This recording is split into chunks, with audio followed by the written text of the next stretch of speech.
يا صباح الهنا. هنفصص التوم بتاعنا زي ما احنا شايفين كده، ونشيل كل القشور اللي عليها اتربه، ونشيل في وسط التومه كده بيبقى في حاجه ناشفه لازم نشيلها عشان ما تكسرش الكبه.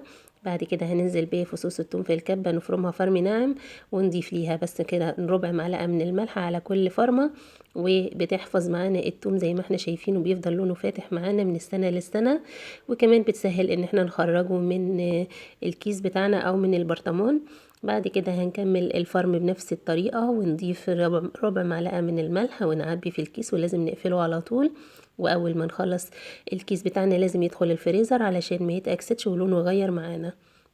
كده خلصنا فرم زي ما احنا شايفين، حطيته في اكياس التخزين وبططته كده علشان يبقى شكله مسطح، واقدر اخد منه وهقسمه تقسيم كده عشوائي علشان خاطر اقدر اخد المكعب اللي انا عايزاه على قد الطبخة. جربوها وما تنسوش اللايك والشير.